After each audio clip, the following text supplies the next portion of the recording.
November 30 നടക്കുന്ന LGS exam ആവട്ടെ, December 28 നടക്കുന്ന പ്രിലിംസ് ആകട്ടെ, രണ്ടിനും വളരെ പ്രധാനപ്പെട്ട ഒരു ടോപ്പിക്കാണ് ദേശീയ ചിഹ്നങ്ങൾ.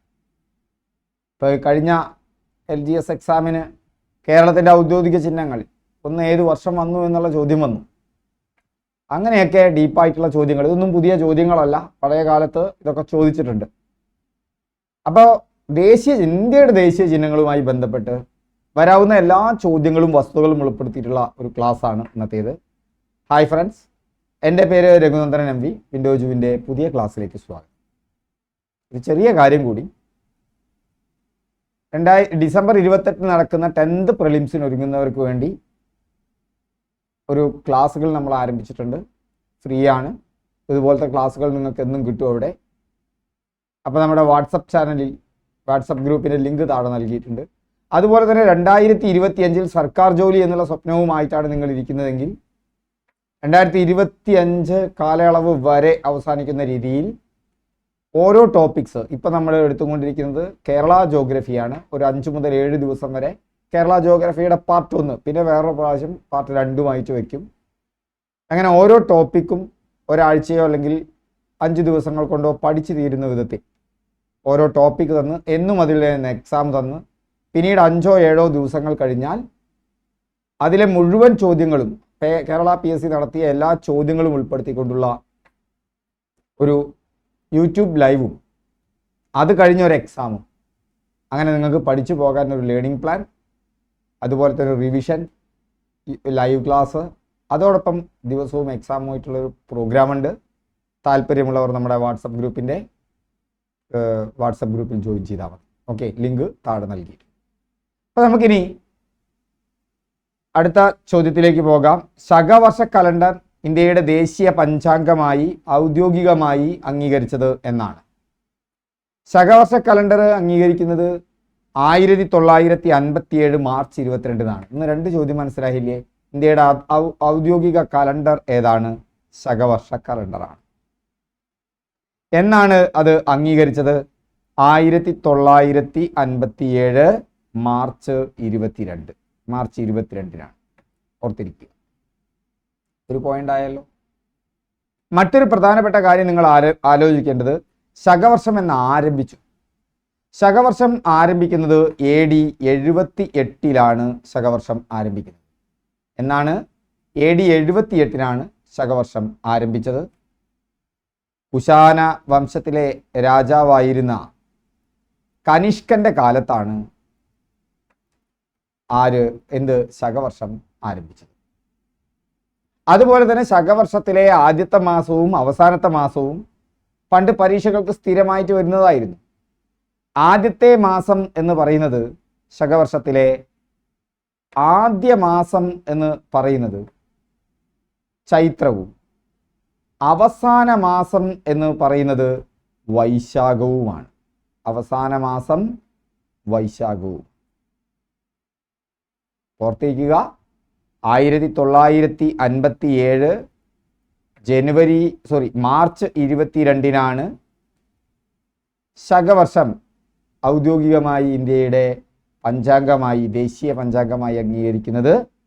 കുശാന വംശത്തിലെ കനിഷ്കന്റെ കാലഘട്ടത്തിലാണ് ശകവർഷം നിലവിൽ വരുന്നത്. AD 78 ശകവർഷം ആരംഭിച്ചത്. ശകവർഷവുമായി ബന്ധപ്പെട്ട് ഇത്രയും കാര്യങ്ങൾ നിങ്ങളൊന്ന് ഓർത്തിരിക്കണം. ഇന്ത്യയുടെ ദേശീയ മുദ്രയുടെ ചുവട്ടിലായി എഴുതിയിരിക്കുന്ന സത്യമേവ ജയതേ, സത്യമേവ ജയതേ എന്ന വാക്യം ഏത് ഉപനിഷത്തിൽ നിന്നാണ് എടുത്തിരിക്കുന്നത്? ഓർക്കണം, ദേശീയ മുദ്രയുടെ ചുവട്ടിൽ ഇന്ത്യക്ക് ഒരു ദേശീയ മുദ്ര ഉണ്ടല്ലേ, അശോക സ്തംഭത്തിൽ നിന്ന് അല്ലേ, അങ്ങനെയല്ലേ? അശോക ചക്രവർത്തിയുടെ സാരാനാഥിലെ സ്തംഭത്തിൽ നിന്ന്, ആ സ്തംഭത്തിൽ നിന്ന് എടുത്ത ഒരു ദേശീയ മുദ്രയുണ്ട് നമുക്ക്. ആ ദേശീയ മുദ്രയുടെ ചുവട്ടിൽ സത്യമേവ ജയതേ എന്ന ഒരു വാക്യം എഴുതിയിട്ടുണ്ട്. അതേത് ഉപനിഷത്തിൽ നിന്നാണ്? അതെടുത്തിട്ടുള്ളത് മുണ്ടകോപനിഷത്തിൽ നിന്നാണ്. അപ്പൊ സത്യമേവ ജയതേ എന്നുള്ള ആ വാക്യം എടുത്തിട്ടുള്ളത് മുണ്ടകോപനിഷത്തിലാണ്. അപ്പൊ 1950 ജനുവരി 26 നമ്മുടെ ദേശീയ മുദ്രയായി ഇതിനെ സ്വീകരിച്ചത്, ഔദ്യോഗികമായി അംഗീകരിക്കപ്പെട്ടത്. ഇന്ത്യയുടെ ദേശീയ മുദ്ര അംഗീകരിക്കപ്പെട്ടതെന്നാണ്? ഓർത്തു വയ്ക്കാൻ എളുപ്പമാണ്. 1950 ജനുവരി 26. 1950 ജനുവരി 26 എന്ന് പറഞ്ഞാൽ നിങ്ങൾക്കറിയാം റിപ്പബ്ലിക് ഡേ ആണ്. റിപ്പബ്ലിക് ഡേയുടെ അന്നാണ് അല്ലേ? അപ്പോ ഇത് എവിടുന്നാ കടം കൊണ്ടത്? സാരാനാഥ്. സാരാനാഥിൽ അശോക ചക്രവർത്തി നിർമ്മിച്ച അശോക ചക്രവർത്തിയെ കുറിച്ച് കേട്ടിട്ടുണ്ടല്ലോ. ആ അശോക ചക്രവർത്തി നിർമ്മിച്ച എന്താണ്? സിംഹസ്തംഭത്തിൽ നിന്നാണ് ഇത് കടം കൊണ്ടിട്ടുള്ളത്. സിംഹസ്തംഭം, ലയൺ ക്യാപിറ്റൽ എന്ന് പറയും. അപ്പൊ നമ്മൾ ഓർക്കുക, നമ്മുടെ ദേശീയ മുദ്ര എന്ന് പറയുന്നത്, ആ ദേശീയ മുദ്രയിൽ എന്തുണ്ട്? സത്യമേവ ജയതേ എന്ന് താഴത്തായി എഴുതിയിട്ടുണ്ട്. സത്യമേവ ജയതേ. അത് മുണ്ടകോപനിഷത്തിൽ നിന്നാണ് സത്യമേവ ജയതേ എന്നുള്ളത് നമ്മൾ എടുത്തിട്ടുള്ളത്. മുണ്ടകോപനിഷത്ത് ഓർക്കുക. കൂടാതെ 1950 ജനുവരി 26 നമ്മളത് അംഗീകരിച്ചത്. ഇന്ത്യ അതിൻ്റെ ദേശീയ മുദ്രയായിട്ട് അത് അംഗീകരിച്ചത്. ഓർക്കാൻ എളുപ്പമാണ്. അത് റിപ്പബ്ലിക് ഡേ ആണ്. റിപ്പബ്ലിക് ഡേൻ്റെ അന്നാണ് ദേശീയ മുദ്ര അംഗീകരിച്ചത്. ഇത് കടം കൊണ്ടിട്ടുള്ളത് നമ്മൾ സാരാനാഥില്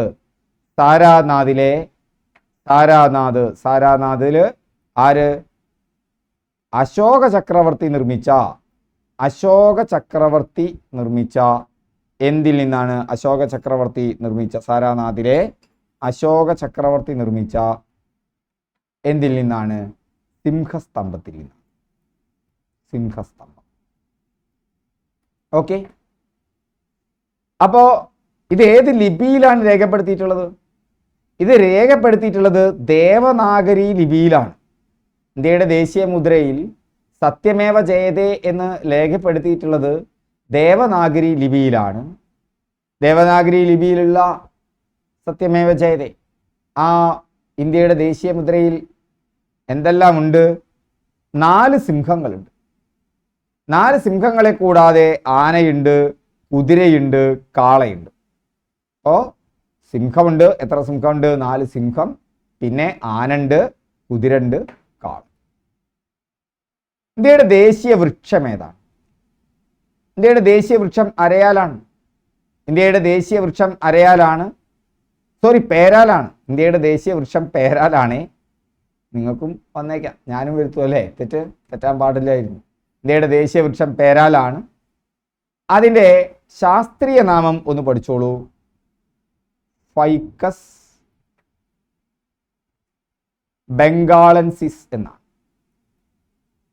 ബംഗാളൻസിസ് എന്നുള്ളത് ഓർത്തു വയ്ക്കുക, ഫൈക്കസും ഓർത്തു വയ്ക്കുക. ചിലപ്പോൾ ഈ ബംഗാളൻസിസ് എന്ന് തന്നെ നിങ്ങൾക്ക് ഉത്തരം കിട്ടിയെന്ന് വരാം. അതുകൊണ്ട് ബംഗാൾ എന്നുള്ളത് ഓർത്തു വയ്ക്കുക പേരാലിൻ്റെ ഒപ്പം. അതിനോടൊപ്പം തന്നെ ഫൈക്കസ് ഓർത്തു വയ്ക്കുക. കാരണം ബംഗാളൻസിസ് എന്ന് പറഞ്ഞിട്ട് മുന്നൊരു വാക്ക് തന്നു കഴിഞ്ഞാൽ നമുക്ക് മാറിപ്പോകരുത്. ഗംഗയെ ഇന്ത്യയുടെ ദേശീയ നദിയായി പ്രഖ്യാപിച്ച വർഷം 2008 ഗംഗയെ ഇന്ത്യയുടെ ദേശീയ നദിയായി പ്രഖ്യാപിക്കുന്നത്. ഇന്ത്യയിലെ ഏറ്റവും നീളമുള്ള നദിയാണ് ഗംഗ. ഇന്ത്യയിലെ ഏറ്റവും നീളമുള്ള നദി ഏതാണെന്ന് ചോദിച്ചാൽ ഗംഗയാണ്. ഗംഗയുടെ നീളം എത്രയാണ്? ഓർത്തു വയ്ക്കാൻ നല്ല നമ്പറാണ് 25. 2525 കിലോമീറ്റർ ആണ് ഗംഗയുടെ നീളം. 25 എന്നാണ് ഗംഗയെ ഇന്ത്യയുടെ ദേശീയ നദിയായിട്ട് അംഗീകരിച്ചത്. അതും എളുപ്പമാണ്. 2008 നവംബർ 4. നോക്കൂ, 8 ഉണ്ട്, 4 ഉണ്ട്, പിന്നെ നവംബർ എന്ന് പറഞ്ഞാൽ 11 കൂടി ബന്ധപ്പെട്ടിട്ടാണ് നിൽക്കുന്നത്. അപ്പൊ ഗംഗ ആളൊരു ഡീസൻ്റ് ആളാണ്. ഇന്ത്യയിൽ ഏറ്റവും കൂടുതൽ പോഷക നദികളുള്ള നദി ഏത് എന്ന് ചോദിച്ചാൽ അതും ഗംഗയാണ്. ഇന്ത്യയിൽ ഏറ്റവും കൂടുതൽ പോഷക നദികളുള്ള നദി ഏത് എന്ന് ചോദിച്ചാൽ അതും ഗംഗയാണ്. വന്ദേ മാതരം എന്ന ഗാനം എടുത്തിട്ടുള്ളത് ഏത് കൃതിയിൽ നിന്നാണ്? വന്ദേ മാതരം എന്നുള്ള കൃതി എടുത്തിട്ടുള്ളത് ഏത് കൃതിയിൽ നിന്നാണ്? ആനന്ദമഠത്തിൽ നിന്ന്. വന്ദേ മാതരത്തെക്കുറിച്ച് നമുക്ക് കൂടുതൽ പറയാം, ചോദ്യം വരുന്നുണ്ട്, അതുകൊണ്ടാണ് ഞാനിവിടെ പറയാം. ഇന്ത്യ എൻ്റെ രാജ്യമാണ് എന്ന പ്രതിജ്ഞ ഇന്ത്യയുടെ പ്രതിജ്ഞയായി പ്രഖ്യാപിച്ചതെന്ന നമ്മളെല്ലാവരും ചൊല്ലിയിട്ടുണ്ടാവും അല്ലേ? ഇന്ത്യ എൻ്റെ രാജ്യമാണ്.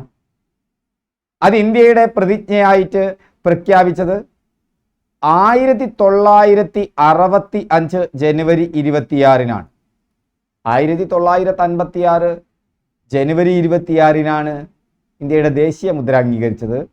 ആ 56 എന്നുള്ളത് തലതിരിച്ചിട്ടാൽ എന്തായി മാറി? 65 മാറി. 1965 ജനുവരി 26-നാണ് ഇന്ത്യയുടെ ദേശീയ പ്രതിജ്ഞ അതായിട്ട് അംഗീകരിക്കപ്പെട്ടത്.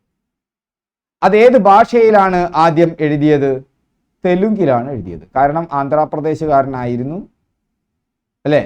ആന്ധ്രാപ്രദേശുകാരനായിട്ടുള്ള പൈതിമാരി വെങ്കട സുബ്ബറാവു, അദ്ദേഹമാണ് ഇന്ത്യയുടെ ദേശീയ പ്രതിജ്ഞ എഴുതി തയ്യാറാക്കിയത്. ആന്ധ്രാപ്രദേശുകാരനാണ്. തെലുങ്കിലാണ് ആദ്യമായിട്ട് എഴുതാൻ തയ്യാറായത്. നമ്മളിതൊക്കെ സ്കൂളിൽ ചൊല്ലിയില്ലോ. അങ്ങനെ ഇന്ത്യയുടെ സ്കൂളുകളിൽ അത് ചൊല്ലാൻ തീരുമാനിച്ച ഒരു കമ്മിറ്റിയുണ്ട്. ആ കമ്മിറ്റിയുടെ ചെയർമാന്റെ പേര് ഓർത്തു വെച്ചോളൂ, MC ചഗ്ഗ. MC ചഗ്ഗ സ്വാതന്ത്ര്യ സമരകാലത്ത് ആദ്യമായി രൂപം നൽകിയ ത്രിവർണ പതാകയിൽ രേഖപ്പെടുത്തിയിരിക്കുന്ന താമരകളുടെ എണ്ണം. ഇന്ന് നമ്മുടെ ദേശീയ പതാകയിൽ താമരകളില്ല, പക്ഷെ ആദ്യമായി രൂപപ്പെടുത്തിയ ദേശീയ പതാകയിൽ താമരയുണ്ടായിരുന്നു. 8 താമരകളാണ് ഉണ്ടായിരുന്നത്. എത്ര താമരകൾ? 8 താമരകൾ. ഇന്ത്യൻ ദേശീയ പതാകയ്ക്ക് ഭരണഘടനാ നിർമ്മാണ സഭ അംഗീകാരം നൽകിയത് എന്നാണ് എന്നുള്ളതാണ് അടുത്ത ചോദ്യം. 1947 ജൂലൈ 22-നാണ് ഇന്ത്യൻ ഭരണഘടനാ നിർമ്മാണ സഭയ്ക്ക് ഇന്ത്യൻ ദേശീയ പതാകയ്ക്ക് ഭരണഘടനാ നിർമ്മാണ സഭ അംഗീകാരം നൽകിയത്. ഇതിൻ്റെ ഒപ്പം ഓർക്കേണ്ടതാണ്, 1957 ഒരു 22-ാം തീയതി അല്ലെ, മാർച്ച് 22-നാണ് ശകവർഷം ഇന്ത്യയുടെ ദേശീയ പഞ്ചാംഗമായിട്ട് അംഗീകരിക്കുന്നത്. വന്ദേ മാതരം ഉൾപ്പെടുത്തിയിരിക്കുന്നത് ആനന്ദമഠത്തിലാണെന്ന് നമ്മൾ ചോദ്യത്തിന് കണ്ടു. ആ കൃതി എന്താണ്? കവിതയാണോ, നോവലാണോ, അതോ ലേഖന സമാഹാരമാണോ? അത് നോവലാണ്. വന്ദേ മാതരം ഉൾപ്പെടുത്തിയിരിക്കുന്ന ആനന്ദമാടം എന്നുള്ള കൃതി എന്താണ്?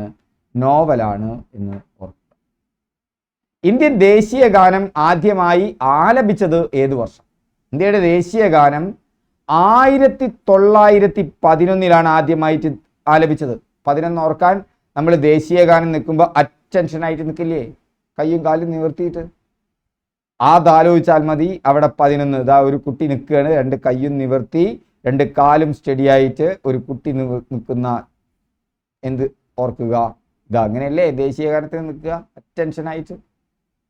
അതോർത്താൽ മതി. 1911. ഓക്കെ. ദേശീയ ഗാനം ആലപിക്കാൻ എത്ര മിനിറ്റ് സമയമെടുക്കും? 1 മിനിറ്റ് ഇല്ല കേട്ടോ, അതിലും താഴെയാ.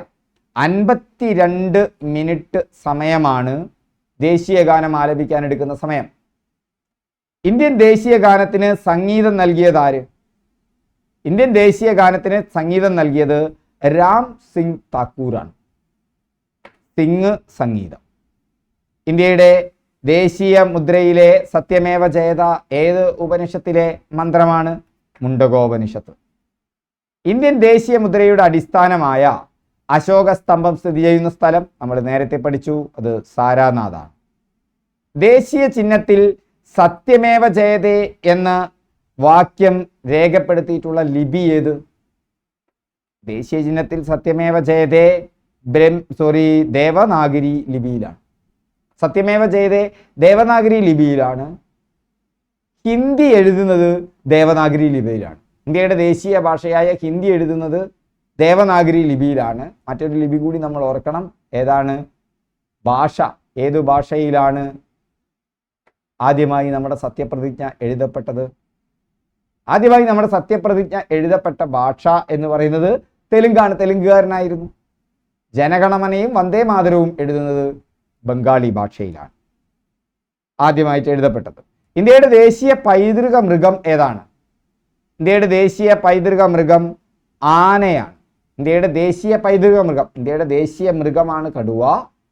ഇന്ത്യയുടെ ദേശീയ പൈതൃക മൃഗം ചോദിച്ചാൽ ആനയാണ്. കേരളത്തിൻ്റെ മൃഗവുമാണ്, ഔദ്യോഗിക മൃഗവുമാണ് ആന. നമ്മുടെ ദേശീയ പതാകയുടെ ചുവടെ കാണുന്ന നിറം ഏതാണ്?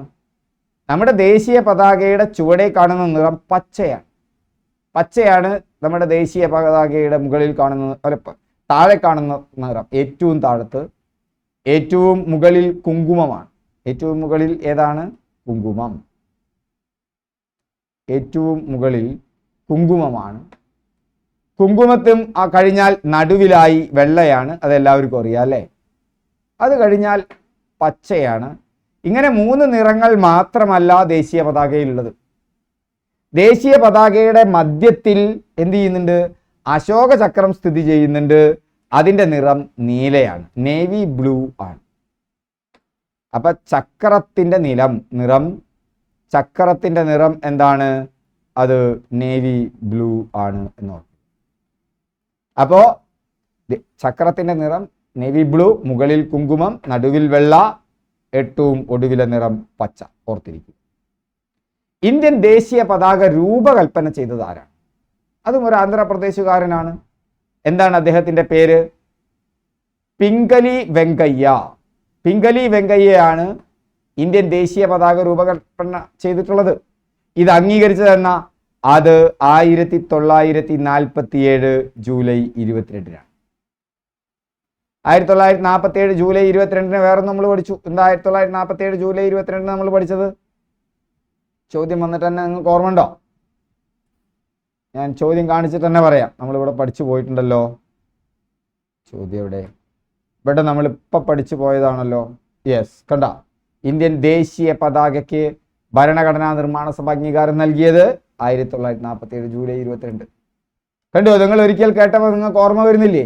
1957 മാർച്ച് 22-ന് ശകവർഷം ദേശീയ കലണ്ടറായി പ്രഖ്യാപിക്കപ്പെട്ടു, അല്ലെങ്കിൽ അംഗീകരിക്കപ്പെട്ടു. അതും കൂടി അതിനോടൊപ്പം തന്നെ ഓർത്തു വയ്ക്കുക. ഓക്കെ, ഇനി അടുത്ത ചോദ്യത്തിലേക്ക് പോകാം.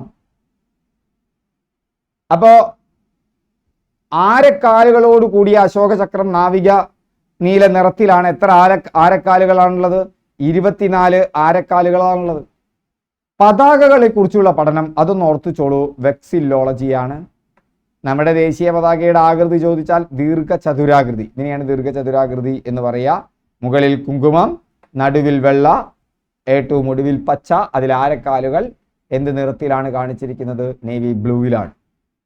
ദേശീയ പതാക രൂപകൽപ്പന തിരഞ്ഞെടുക്കാനായി രൂപീകരിക്കപ്പെട്ട ഭരണഘടനാ നിർമ്മാണ സഭയിലെ അഡ്ഹോക് കമ്മിറ്റിയുടെ ചെയർമാൻ ഡോക്ടർ രാജേന്ദ്ര പ്രസാദ് ആയിരുന്നു.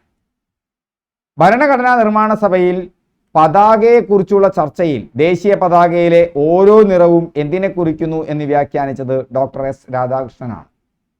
ദേശീയ പതാകയുടെ നീളവും വീതിയും തമ്മിലുള്ള അംശബന്ധം ഓർത്തു വെച്ചുകൊണ്ടു. അത് 2:3 ആണ്. 3 നിറങ്ങൾ മുകളിലും താഴത്തുമായിട്ട്, കൂടാതെ 4-ാമത്തുണ്ട്. ആ 3-ന് താഴെയുള്ള 2ഉം ആലോചിച്ചാൽ. ഇന്ത്യയുടെ ദേശീയ പതാക നിയമം നിലവിൽ വന്നത് 2002 ജനുവരി 26-നാണ് അല്ലേ? ഇന്ത്യൻ ദേശീയ പതാക നിർമ്മിക്കാവുന്ന ഏറ്റവും കൂടിയ അളവ്, ഇന്ത്യൻ ദേശീയ പതാക നിർമ്മിക്കാവുന്ന ഏറ്റവും കൂടിയ അളവ് എന്ന് പറഞ്ഞാൽ 6300 മില്ലിമീറ്റർ മുതൽ 4200 മില്ലിമീറ്റർ വരെയാണ്. ഇന്ത്യയുടെ ദേശീയ പതാക നിർമ്മിക്കാവുന്ന ഏറ്റവും കൂടിയ അളവാണ് ഈ കാണിച്ചിട്ടുള്ളത്. 6300 മില്ലിമീറ്റർ മുതൽ 4200 മില്ലിമീറ്റർ വരെ. 2022-ലെ പുതിയ നിയമപ്രകാരം ഇന്ത്യൻ ദേശീയ പതാക നിർമ്മിക്കാവുന്ന ഏറ്റവും കുറഞ്ഞ അളവ് 150 മില്ലിമീറ്റർ മുതൽ 100 മില്ലിമീറ്റർ വരെയാണ്. മോട്ടോർ വാഹനങ്ങളിൽ ഔദ്യോഗികമായി ഉപയോഗിക്കുന്ന ദേശീയ പതാകയുടെ അളവ് 225 മില്ലിമീറ്റർ മുതൽ 150 മില്ലിമീറ്റർ വരെ. ഇന്ത്യയിൽ ദേശീയ പതാക നിർമ്മിക്കാൻ ഔദ്യോഗിക അംഗീകാരമുള്ള സ്ഥാപനം കർണാടകയിലാണ്. കർണാടകയിലെ ഹുബ്ലിയിലാണ്. അത് ഖാദി ഗ്രാമോദ്യോഗ സംയുക്ത സംഘമാണ്. ഇന്ത്യയുടെ പതാക സാർവദേശീയ വേദിയിൽ ഉയർത്തുന്ന ആദ്യ വനിത ഏതാണ്? മാഡം ബിക്കാജി കാമയാണ്. മാഡം കാമയാണ് അല്ലേ? മാഡം ബിക്കാജി കാമ, അതാണ് മുഴുവൻ പേര്. മാഡം ബിക്കാജി കാമ. ഇന്ത്യൻ ദേശീയ പതാകയിൽ നമുക്കറിയാം ഡോക്ടർ എസ് രാധാകൃഷ്ണനാണ് ഓരോ നിറത്തിനും അർത്ഥം നൽകിയത്. ഓരോ നിറത്തിൻ്റെയും അർത്ഥം എന്താണ്? 4 നിറങ്ങളാണുള്ളതല്ലേ? കുങ്കുമുണ്ട്, വെള്ളുണ്ട്, പച്ചുണ്ട്. പിന്നെ അശോക ചക്രം എന്ന് പറഞ്ഞാൽ അത് നേവി ബ്ലൂവിലാണ്. ഇത് ഓരോന്നിനെയാണ് സൂചിപ്പിക്കുന്നത്. കുങ്കുമം എന്തിനെയാണ് സൂചിപ്പിക്കുന്നത്? കുങ്കുമം അല്ലെ? കുങ്കുമം എന്ന് പറയുന്നത് എന്തിനെയായിരിക്കും? ധീരതയെയാണ് സൂചിപ്പിക്കുന്നത്. കുങ്കുമം ധീരതയെയാണ് സൂചിപ്പിക്കുന്നത്. വെള്ള എന്തിനെയാണ് സൂചിപ്പിക്കുന്നത്? വെള്ള എന്ന് പറഞ്ഞാൽ സത്യസന്ധത, സമാധാനം. പച്ചനിറം സമൃദ്ധിയെയാണ്, അല്ലെ? ഹരിതാഭയെ. നീല നിറമോ? 24 ആരക്കാലുകൾ. അശോക ചക്രവർത്തിയാണ്, ബുദ്ധനുമായി ബന്ധപ്പെട്ടതാണ്. ധർമ്മത്തെ സൂചിപ്പിക്കുന്നു, ധർമ്മത്തെയാണ് സൂചിപ്പിക്കുന്നത്. എന്നാണ് ഇന്ത്യൻ ദേശീയ പതാക അംഗീകരിക്കപ്പെടുന്നത്? 1950 ജനുവരി 24 ഓർത്തിരിക്കുക. സോറി, ഇന്ത്യയുടെ ദേശീയ പതാക അംഗീകരിച്ചത് 1947 കേട്ടോ. തെറ്റിച്ചിരുന്നു നിങ്ങൾ തന്നെ. ഓക്കെ, 1950 ജനുവരി 24 എന്ന് പറയുന്നത് ഇന്ത്യയുടെ ദേശീയ ഗീതവും ദേശീയ ഗാനവും അംഗീകരിക്കപ്പെട്ട വർഷമാണ്. ഇന്ത്യയുടെ ദേശീയ ഗീതം ഏതാ? വന്ദേ മാതരം. ദേശീയ ഗാനം ഏതാണ്? ജനഗണമന. അത് അംഗീകരിക്കപ്പെട്ടതാണ്. ഓക്കെ, അതാണ്, അത് ഓർത്തു വെക്കുക കേട്ടോ, ഞാൻ തെറ്റിച്ചേരുന്നു. ഹിന്ദി ദേശീയ ഭാഷയായി അംഗീകരിച്ച രാജ്യം ഇന്ത്യയാണ്. ഇന്ത്യയെ കൂടാതെ ഫിജിയിലും ഹിന്ദി ഔദ്യോഗിക ഭാഷയാണ്. വന്ദേ മാതരത്തിന്റെ കർത്താവ് ആരാണ്? ഹിന്ദിയുമായി ബന്ധപ്പെട്ട് നമ്മൾ ഓർത്തിരിക്കേണ്ടത് ഒരു കാര്യം കൂടി. എന്നാണ് ഭരണഘടന അംഗീകരിച്ചത്? 1949 സെപ്റ്റംബർ 17 ഹിന്ദി ഔദ്യോഗിക ഭാഷയായിട്ട് അംഗീകരിച്ചത്. ആ സെപ്റ്റംബർ 17 ഹിന്ദി ദിവസ് ആയിട്ട് നമ്മൾ കൊണ്ടാടുന്നത്.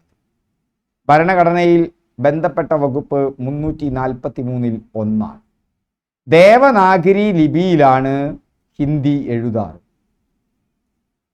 വന്ദേ മാതരത്തിന്റെ കർത്താവ് ആരാണ്? വന്ദേ മാതരം എഴുതിയത് ബങ്കിം ചന്ദ്ര ചാറ്റർജിയാണ്. അദ്ദേഹത്തിന് ആനന്ദമഠം എന്ന പുസ്തകത്തിലാണ് വന്ദേ മാതരം വരുന്നത്, അല്ലേ? ഭാഷ ഏതാണ്? ബംഗാളിയാണ്, നമ്മൾ നേരത്തെ പറഞ്ഞു. ജനഗണമന എന്ന് തുടങ്ങുന്ന ദേശീയ ഗാനം രചിച്ചത് രബീന്ദ്രനാഥ ടാഗോറാണ്. അത് രചിച്ചത് രബീന്ദ്രനാഥ ടാഗോറാണ്. എന്നാണ് രചിച്ചത്? അത് അംഗീകരിക്കപ്പെട്ടത് നേരത്തെ ഞാൻ പറഞ്ഞു 1950 ജനുവരി 24 ബംഗാളി ഭാഷയിലാണ്. ഏത് രാഗത്തിലാണ് ഇത് ചിട്ടപ്പെടുത്തിയിട്ടുള്ളത്? ശങ്കരാഭരണം. ആ രാഗം ഏതാണ്? ശങ്കരാഭരണം. 1950 ജനുവരി 24 അംഗീകരിച്ചു. ബംഗാളി ഭാഷയിലാണ്, ശങ്കരാഭരണത്തിലാണ് ചിട്ടപ്പെടുത്തിയിട്ടുള്ളത് എന്നോർക്കുക. ഇന്ത്യയുടെ ദേശീയ ചിഹ്നത്തിൽ എത്ര സിംഹങ്ങളുണ്ട്? 4 സിംഹങ്ങളുണ്ട്. സിംഹത്തെ കൂടാതെ കാളയുണ്ടല്ലേ, ആനയുണ്ട്. ഇതൊക്കെ ഓർത്തു വയ്ക്കണം. ദേശീയ ഗീതമായ വന്ദേ മാതരം രചിച്ചത് ആരാണ്? അത് ബങ്കിം ചന്ദ്ര ചാറ്റർജിയാണ്. ദേശീയ പ്രതിജ്ഞ രചിച്ചത് പൈതിമാരി വെങ്കട സുബ്ബുറാവുവാണ്.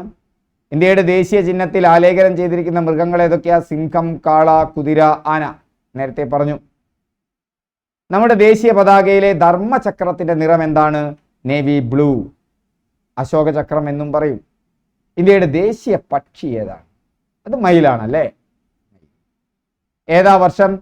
1963 ഇന്ത്യയുടെ ദേശീയ പക്ഷിയായി മയിലിനെ അംഗീകരിച്ചത്.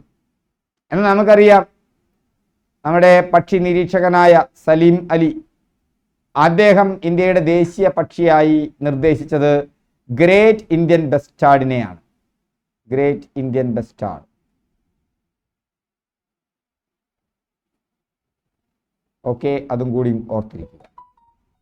ഇന്ത്യയുടെ ദേശീയ ഗാനമായ ജനഗണമന ആദ്യമായി ആലപിക്കപ്പെട്ടത് എവിടെയാണ്? അത് കൊൽക്കത്തയിലെ കോൺഗ്രസ് സമ്മേളനത്തിലാണ്. എന്നാണ് ഞാൻ പറഞ്ഞു. കുട്ടികളൊക്കെ അറ്റൻഷനായി നിൽക്കുന്നു, ഓർത്തു വെച്ചാൽ മതി. കൊൽക്കത്തയിലെ കോൺഗ്രസ് സമ്മേളനത്തിലാണ്. 1911 ആ കൊൽക്കത്ത കോൺഗ്രസ് സമ്മേളനത്തിന് അധ്യക്ഷം വഹിച്ചത് ആരാണ്? BN ദർ ആണ്. അപ്പോ ഇന്ത്യയുടെ ദേശീയ ഗാനമായ ജനഗണമന ആദ്യമായി ആലപിക്കപ്പെടുന്നത് 1911 കൊൽക്കത്ത കോൺഗ്രസ് സമ്മേളനത്തിലാണ്. അതിൻ്റെ അധ്യക്ഷൻ BN ദർ ആണ്.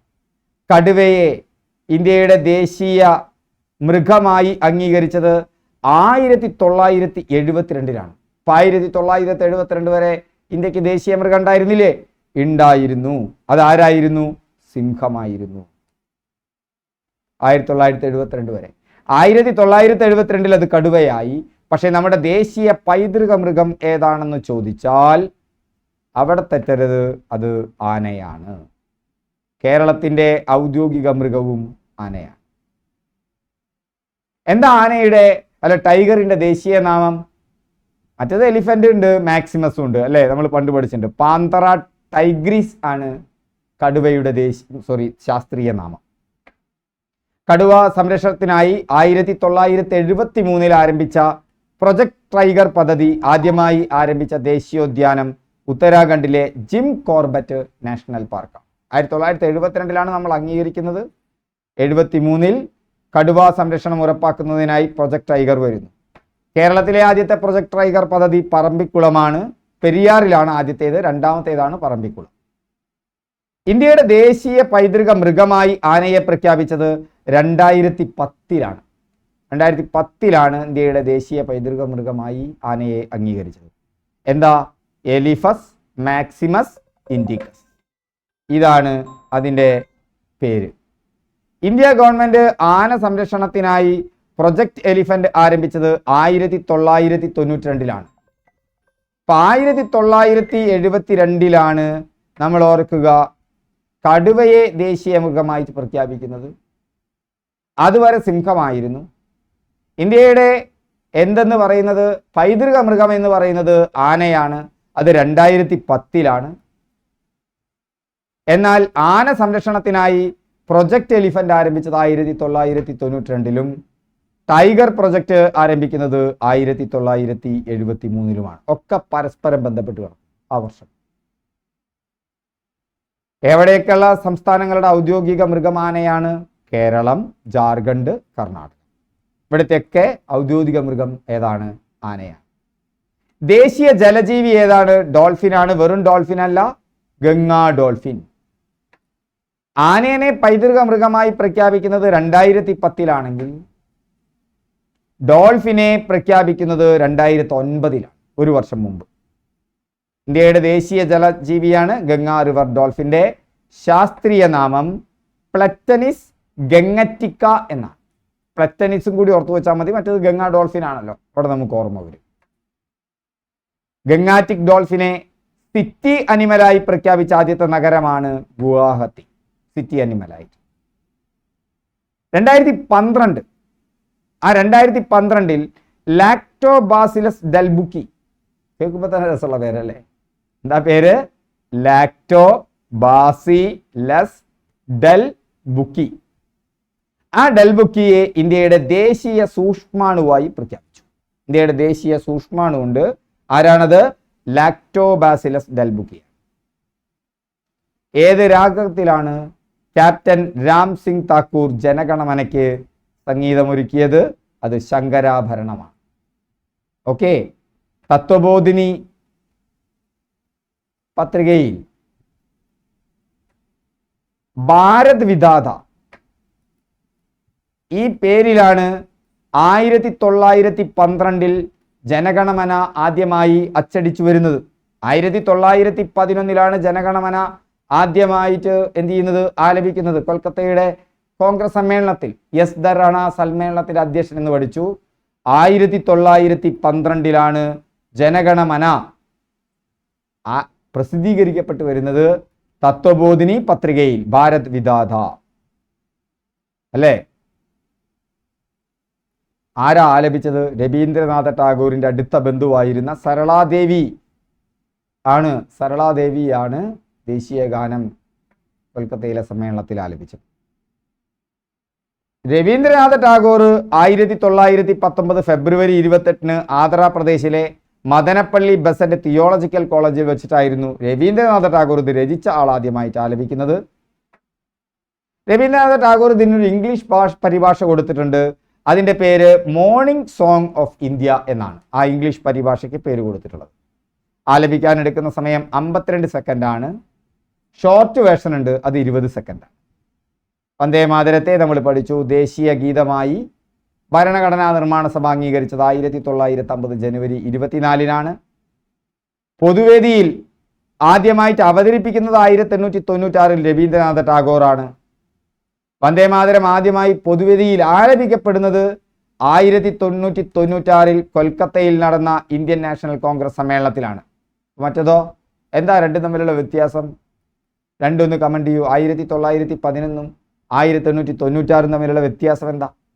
രണ്ടും ഉത്തരമായിട്ട് വരാം. 1896 ഉണ്ടെങ്കിൽ 1896 എഴുതണം. 1911 ഉള്ളൂ 1911 എഴുതണം. 1896 1911 വന്ന നിങ്ങൾ 1896 എഴുതിക്കോ. പൊതുവേദിയിൽ ആലപിക്കപ്പെട്ടത് എന്താ വ്യത്യാസം? നിങ്ങളൊന്ന് കമന്റ് ചെയ്യും. സന്യാസി വിപ്ലവം പശ്ചാത്തലമാക്കി ബങ്കിം ചന്ദ്ര ചാറ്റർജി രചിച്ച ആനന്ദമഠം എന്ന ബംഗാളി നോവലിൽ ഭവാനന്ദൻ എന്ന കഥാപാത്രമാണ് വന്ദേ മാതരം ആലപിക്കുന്നത്. ആനന്ദമഠമാണ്, സന്യാസി വിപ്ലവം പശ്ചാത്തലമാക്കി രചിച്ചതാണ്. അതിൽ ബംഗാളി നോവലിൽ ഭവാനന്ദൻ എന്ന കഥാപാത്രമാണ് വന്ദേ മാതരം ആലപിക്കുന്നത്. ബംഗദർശൻ, മറ്റേ തത്വബോധിനിയിലാണെങ്കിൽ ഇത് ബംഗദർശൻ എന്ന പ്രസിദ്ധീകരണത്തിലാണ് ഈ നോവൽ 1882 കാലയളവിൽ പരമ്പരയായി പ്രസിദ്ധീകരിച്ചത്. സന്യാസി കലാപത്തിന്റെ പശ്ചാത്തലത്തിലായിരുന്നു. 1909 കർമ്മയോഗി എന്ന മാസികയിൽ വന്ദേ മാതരത്തിന്റെ പ്രസിദ്ധമായ ഇംഗ്ലീഷ് പരിഭാഷ പ്രസിദ്ധപ്പെടുത്തിയത് സ്വാതന്ത്ര്യ സമര സേനാനി അരവിന്ദോ ഘോഷാണ്. ഇതിന്റെ ഇംഗ്ലീഷ് ഭാഷ പ്രസിദ്ധപ്പെടുത്തുന്നുണ്ട് 1909 കർമ്മയോഗി എന്ന മാസികയിലാണ്. അരവിന്ദോ ഘോഷാണ്. വന്ദേ മാതരത്തെയാണ് ശ്രീ അരവിന്ദോ ബംഗാളിന്റെ ദേശീയ ഗാനമായി വിശേഷിപ്പിച്ചത്. നമുക്കത് ദേശീയ ഗീതമാണ്. 2017 ജൂലൈയിൽ മദ്രാസ് ഹൈക്കോടതിയിലെ ജസ്റ്റിസ് AV മുരളീധരന്റെ ഉത്തരവ് പ്രകാരം വന്ദേ മാതരം രചിക്കപ്പെട്ടിരിക്കുന്ന ഭാഷ ബംഗാളിയാണ്. വന്ദേ മാതരം രചിക്കപ്പെട്ടിരിക്കുന്ന ഭാഷ എന്താണ്? ബംഗാളിയാണ്. അതിലും ഒരു തർക്കമുണ്ടായി. 2017 ജൂലൈയിൽ മദ്രാസ് ഹൈക്കോടതിയിലെ ജസ്റ്റിസ് AV മുരളീധരന്റെ ഉത്തരവ് പ്രകാരം വന്ദേ മാതരം രചിക്കപ്പെട്ടിരിക്കുന്ന ഭാഷ ബംഗാളിയിലാണ്. Okay, thank you. അപ്പോൾ ക്ലാസ്സുകളൊക്കെ ഇഷ്ടപ്പെട്ടാൽ ലൈക്ക് ചെയ്യുക, കമന്റ് ചെയ്യുക, ഷെയർ ചെയ്യുക. വീണ്ടും നമുക്ക് നാളെ അടുത്ത ക്ലാസ്സിൽ കാണാം പുതിയ ടോപ്പിക്കുമായി. അപ്പോൾ 10th പ്രിലിംസ് കയ്യിൽ പോരട്ടെ. നന്നായി പഠിച്ചോളൂ. ക്ലാസ്സുകളെ കുറിച്ചുള്ള അഭിപ്രായമൊക്കെ ഞാൻ കമന്റ് ബോക്സിൽ പ്രതീക്ഷിക്കുന്നു. നിങ്ങളുടെ സുഹൃത്തുക്കൾക്കൊക്കെ ഷെയർ ചെയ്യുമെന്ന് വിചാരിക്കുന്നു. ചാനൽ ഇതുവരെ സബ്സ്ക്രൈബ് ചെയ്തിട്ടില്ലെങ്കിൽ സബ്സ്ക്രൈബ് ഒക്കെ ചെയ്യാം.